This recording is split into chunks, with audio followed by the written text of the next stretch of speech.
Good Thursday to you, everybody in Com 831. Welcome to week, boom, 8, week 8. There we go. Halfway through the semester. I will caffeinate to that. All right. How is everyone doing? Are you well? Oh, I'm sorry. What do we have here? Menominee, Michigan. Beautiful little port city. Spent a lot of time there. Lived up in the Upper Peninsula, around the Upper Peninsula for many, many years. And that cup, not far from the port of call of the last known radio contact point with the fated ship Edmund Fitzgerald. So if you don't know what that is, ask Google. Okay, let's take a look at what we're doing this week and then what you did last week and then what's coming ahead for next week, because it's sort of like FYI. Okay, so this being week 8, next week is modular week, spring break, whatever you like. So we don't have readings. You won't have a video from me. I know, sad. How will you manage? And it gives you a little bit more time to work on your technology tool assignment. Okay, now the one part of that that's important that I want to emphasize to you, and that I find that sort of trips people up, and it's not due until the 25th, so it's not like it's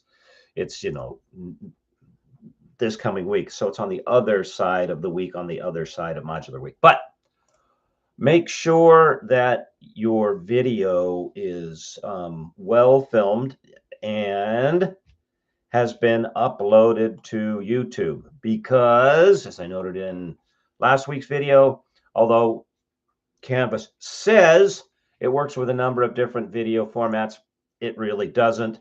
And I've had so many problems in the past with MP4s. There's something about Canvas. It does not work and play well with iOS systems, that is Apple products. Don't ask me why. So make sure that you upload your video to a YouTube channel. Make sure that you understand, how to upload your video to a YouTube channel. And if you don't, that's another Google question. How do I set up a YouTube channel and how do I upload a video? Okay. So you will not get a video from me. There won't be readings. The time is yours. Relax or work on other stuff. It's spring break. All right. But for this week, and by the way, the questions that I've given you, they won't be due until the other side of spring break. Okay. So all the same, this week we are going to be starting a new book. All right. Now, with sort of a new theme, a new look. We're out of macroeconomics, and we are now into the new digital age. Now, this book has been around for a while. This is probably one of the last years that I'm going to use this book. Okay, but as with macroeconomics, I continue to use it because, let's see, when it was, 2014? Yeah, 2013. Because what's interesting to see now is how well what they said was going to happen then stacks up to what we're seeing. And specifically, these two individuals, Eric Schmidt and Jared Cohen, make fantastical predictions about the coming benefits of the new digital age and how it will be wondrous for all of us, and upside. And there's very little mention, by the way, of downside. So what I want you to do as we read through this book, I want you to carefully consider their predictions, and because in this communication technology, that is digital technology, things move so quickly, and the impact, therefore, of things moves so quickly. Although 2014 to 2026 is only 12 years, and by the way of a communication not that long of a time, except in digital communication. All right. Um, Ask yourself, have we seen all these upsides? Do they take account for some of the downsides? I'll give you make sure, I don't know where you got your copy, but make sure you read the little blurb about Schmidt and Cohen. Okay, always be aware of the author, because Schmidt and Cohen were key. Are they still there? I don't know. They were key players at Google. All right. And so I don't want to bias your mind before you read this book, but one might rightly be suspicious of claims made about the effect of a product coming from individuals who have a considerable financial interest in the very companies that provide that product. Just saying. All right. You get to decide.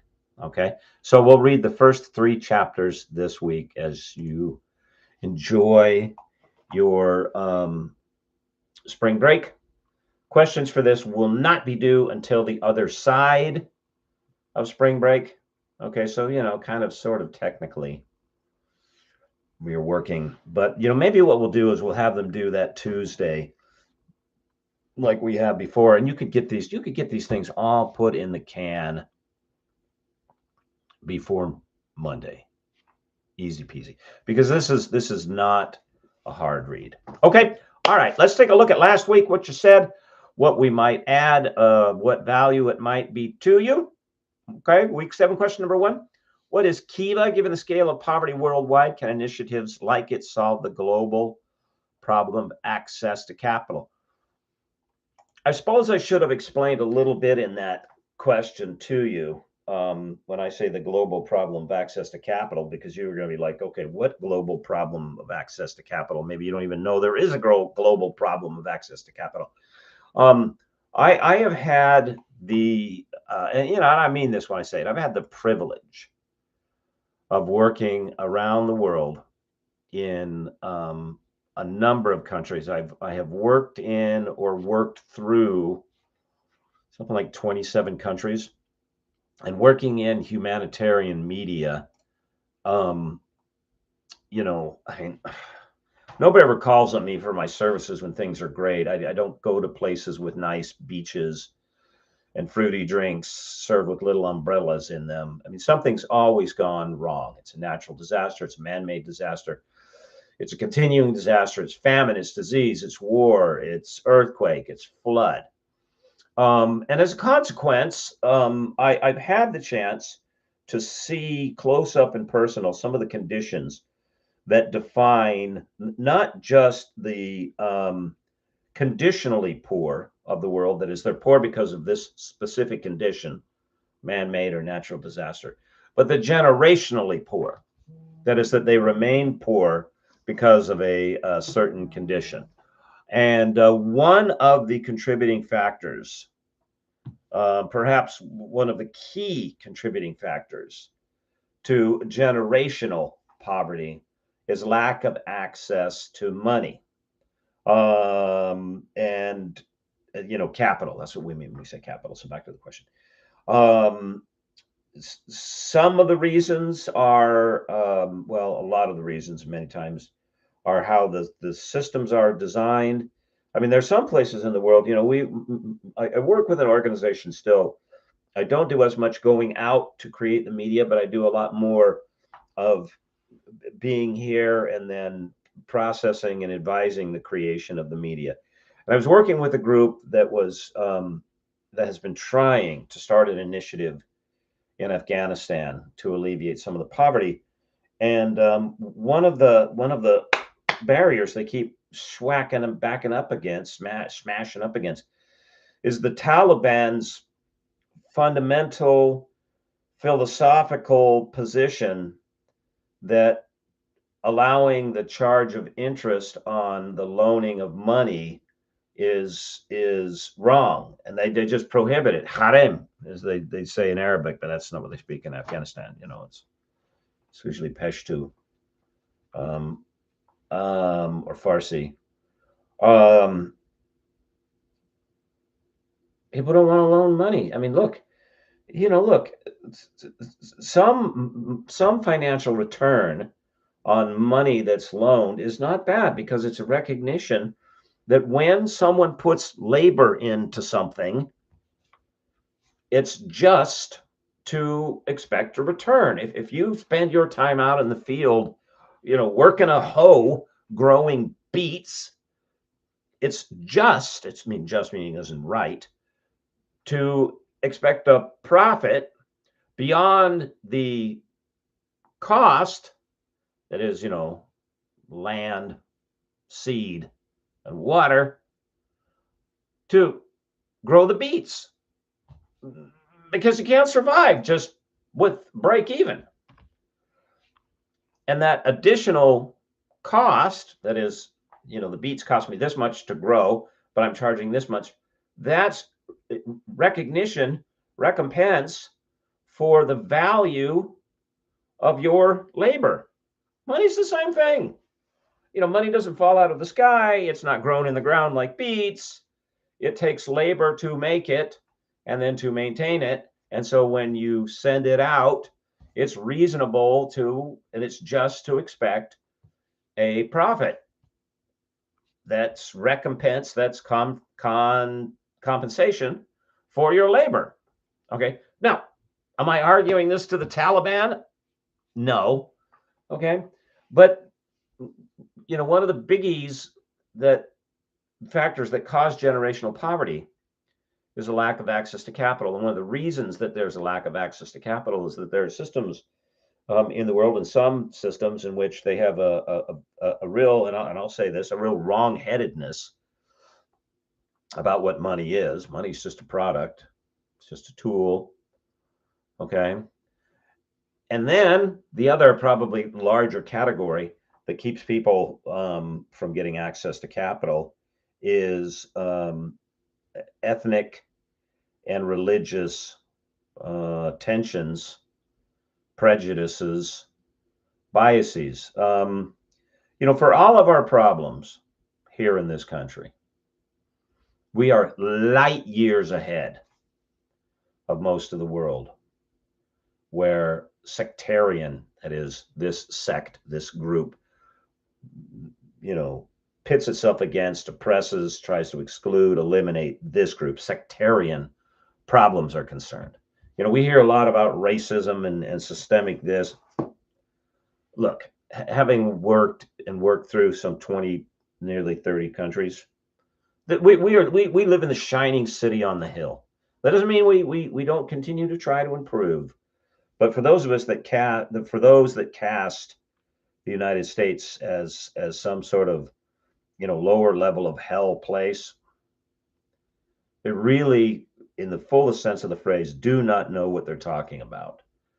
And sectarian bias, prejudice is probably the leading cause of a lack of access to capital, to money, that keeps people poor. Okay, so back to question number one. The idea is, well, what if you put up like a kind of a GoFundMe for the whole planet and you called it Kiva? Could this eliminate poverty? All right, what'd you have to say? Trinity, this is my first time hearing of Kiva. A number of you have said that, except for Carol, and you said you've used it for years. Maybe we'll just read a little bit from you. Trinity, it's interesting as it is an online micro lending platform that lets everyday people lend small amounts of money directly to entrepreneurs who might not qualify for traditional bank loans, and really just don't, qualify for bank loans is a nice way of saying they just don't even have a chance to get near them. Okay. I'm much more familiar with things like Kickstarter, like Kickstarter, GoFundMe. Exactly.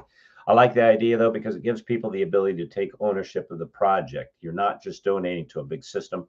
You're backing a person with a story and a goal. That said, I don't think initiatives like Kiva can solve global poverty on their own, because access to capital is tied to much bigger economic and political systems. Is a meaningful piece of the solution, but not the solution. Okay.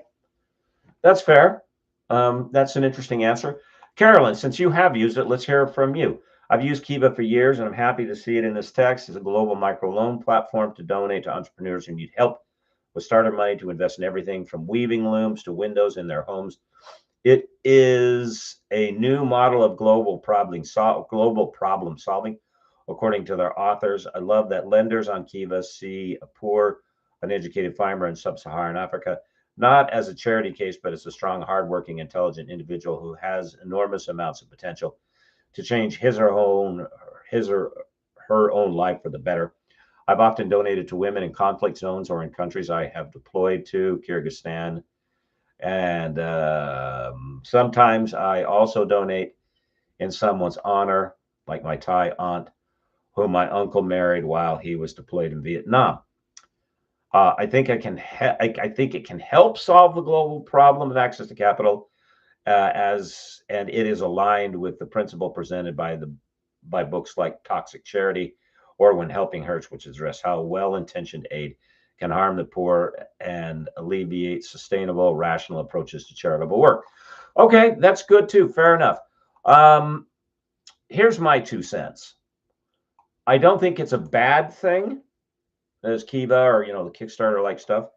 But I do not believe that it will alleviate global poverty. Here's why.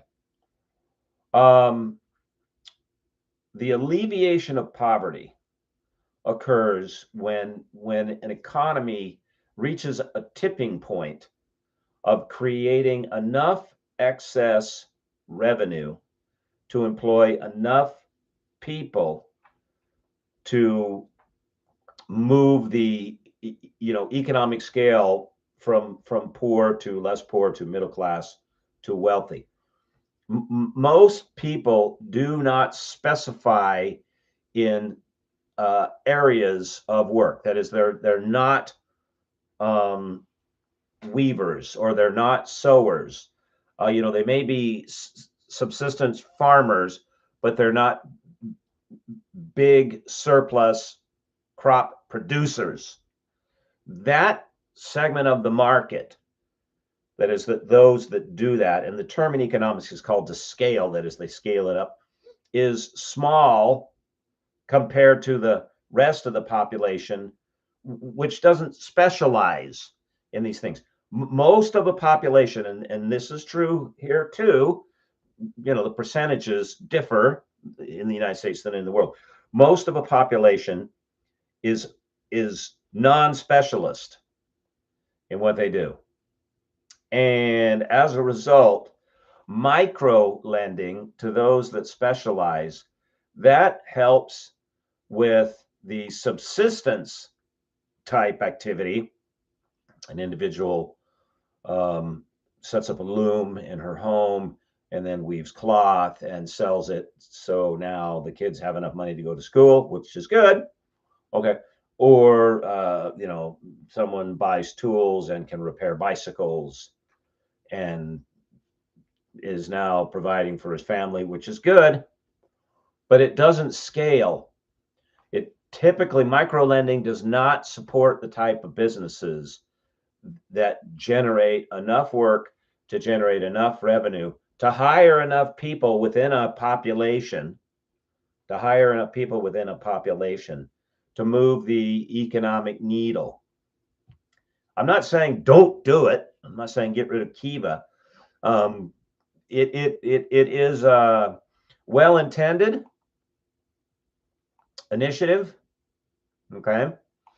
But like, say, when we deal with statistics, we say, okay, there's statistics that are relevant to the small group that we're looking at, and then statistics that can be inferred to the entire population that the group represents. That's been my experience with micro lending. Micro lending can be impactful for the small group that you're looking at, less relevant or not relevant at all for the population at large represented by the group, that is, people who are poor that don't have access to capital. Okay, so I'm not saying Kiva be gone. I'm just saying that alleviation of poverty it takes more than a microloan. Question number 2. Can bloggers exert pressure on despotic rules? Should be rulers, my mistake. Sufficient to bring about more freedom and openness? Support your answer with a link. And I should say in this that yeah, okay, if you find a scholarly source, that's fine. But also, if you can, when you're doing research and you're writing papers, you can use news reports. Don't use that as evidence. Use that as indications that either A, a phenomenon is going on, or B, there's an awareness of the phenomenon, that is, people are paying attention to it. Now, because a phenomenon is occurring and people are paying attention to it, doesn't mean that it's substantive, that it's having an impact. All right. So, but anyway, so I'll expand that out. All right. Let's see. What did we say? Who did we not take? Okay, Alicia, let's take you. Yes, bloggers can exert pressure on despotic rulers, and that's a typo on my part. It should be rulers, but you say rules, but not sufficiently enough to bring about more freedom and openness than the government is willing to relinquish. I believe it will take a combination of efforts from a large majority of citizens, especially those who have some level of influence and power, who are not bloggers. Tapscott and Williams believe that states like China, Iran, Russia enjoy today more freedom than in the past. Today's despots have recognized the absolute control over information and economic activity is neither possible nor necessary. Okay, good answer. Because here's the problem. Okay. A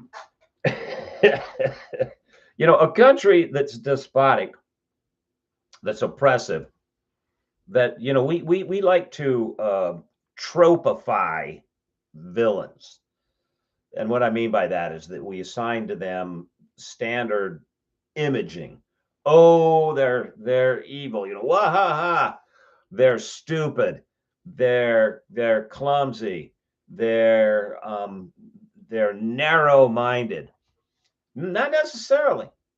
I mean, I've been in despotic countries, and I've been around a lot of people who've escaped from despotic countries, in which the rulers of those countries are very well informed about the world.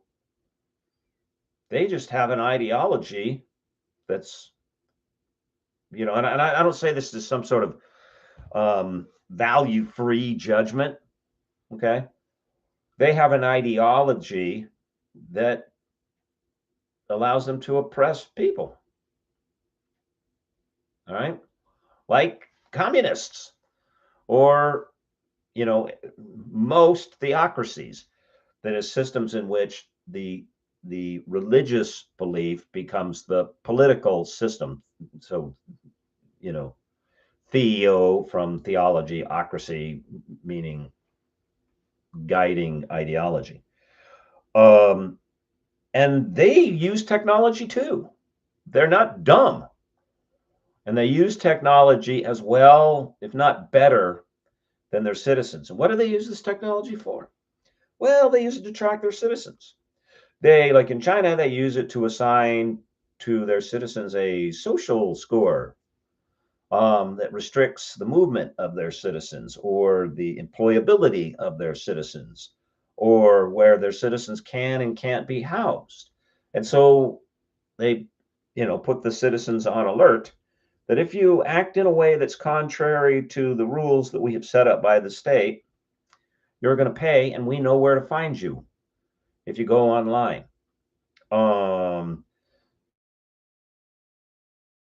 Think of the World Wide Web, and when we and please, you've got to know the definitions of the difference between the two. Okay, internet refers to the structure, the wires, the servers, the connections, be they wired or satellite. Okay, is the content, is the stuff that that's placed on it. Okay, we tend to think of the access to the World Wide Web to all this information. It's just like, yeah, of course, it just comes right into my house, and I can get it at the library or down at the Starbucks, and There are a lot of places in the world where this is not the case. That anything that comes through to the country is screened and blocked and censored by the ruling authorities. And the technology that allows them to do that is straightforward and cheap. And so, I remember being in Turkey once, and I met a guy, and we spent time tromping around the city, and we were having coffee in a cafe. And this was during the war with ISIS. And I was going back and forth to Iraq, and I happened to have to stop in Istanbul for this particular trip. And and we were having coffee, and we were near the Great Mosque, the Blue Mosque in Istanbul. And it was Friday night, and the call for prayer went out. And he turned to me, and he was, a nice guy, but he's Muslim. He said, "Isn't that beautiful? The sound of that call to prayer, Allahu Akbar." And I said, "Well, sort of." And he goes, "What do you mean?" I said, "Well, where I live, the only time that we hear that sound is in the videos where people are blowing up and maiming and killing our soldiers, and they're screaming, 'God is great, Allahu Akbar.'" And he looked at me, and he was just aghast. He said, "Who would do such a thing? Who would murder somebody and then say God is great?" And I looked at him, and I just thought, dude, where have you been? And we had this back and forth, me saying, yes, this happens. And he's like, no, nobody would do such a thing. And then, it occurred to me, oh, he's not seeing these videos because they're screened out by the government of Turkey. He doesn't have the same access to the information that I have. And so quite, literally, he'd never heard of this. So yes, bloggers can influence, exert pressure, but despotic governments aren't cartoonish villains that just can be outwitted with a few keystrokes. It just doesn't work like that. Question number 3 of the 6 ground rules for reinvention listed by Tapscott and William, which 3, in your opinion, are most likely to bring about a world as envisioned by macroeconomics? Now, by way of, if you were ever asked this, on a test, it might be something like, which of the following is one of the 6? So just become familiar with them. And, I might ask your opinion. Okay. All right. Let's see. Alicia, since you listed the 6, thank you very much. That's a nice summation for everybody. Be a creator, curator, collaborate, share, let's go, encourage people to organize, strengthen your vanguard and provide incentives, broaden the culture of collaboration by creating a dynamic meritocracy, empower the net generation. So, they're playing on the word next. The first generation of digital natives, leverage by uplifting young people. Okay. And then you say, in my opinion, 3 of the 6 ground rules of capitalism most likely would envision would be: number 1, create, curate; number 3, encouraging people to organize and help solve problems; and number 4, empowering the net generation. Okay, good. And for these questions in which I'm asking, what's your opinion of these? What I'm really looking for is that you understand what's these that I'm asking your opinion about are. Okay. Question number 4. In your opinion, is there a dark side to macroeconomics? Let's see. Carolyn, I can see a dark side of these authors address, like privacy or volunteer-led efforts replacing paying jobs. Some of the impacts of charity. I don't think it's a bad thing. I think it frees up more resources to be used in other areas. Maybe. People, although, and this is something, again, very uniquely us, and I say us, I mean as Americans, we tend to think, and most of us tend to think it just by default, in the mutability and the necessity to be able to well, you got to do this now, and then you got to do this later. In fact, within our country, since we're talking, we talked about poverty. There are factors, there are indicators that you can point to and say, these factors lead to episodic poverty, that is something specific to an episode, and generational poverty. And among them, ranking high on the list, is the inability or unwillingness to flex in what you do for a living. And then coupled with that is the inability or the lack of willingness to relocate to flex in what you do for a living. We are, with lots of pros and cons that go with it, we are a very mobile society. Okay. And so, how much resources it free up on a global scale? A lot of the world and a lot of the world's cultures assume less in the way of flexibility and mobility than we assume of ourselves, right? And that's just their perspectives. But back to you, Carolyn. I agree that some forms of social networking can be disingenuous or a front, and that's putting it mildly. However, I have personally seen so much good come from volunteer-led efforts, social networking, etc., that I can personally say I believe the whole is greater than the sum of the parts, which is also biblical, the body of Christ. I value pluralistic society where many different people can work together towards a common goal. Privacy is still my number one concern, but I haven't given Big Brother much to work with in terms of concern, so I don't actively exert Snowden style privacy measures in my personal life either. Well, that's good to know that you won't be fleeing to Moscow anytime soon. Okay, good answer.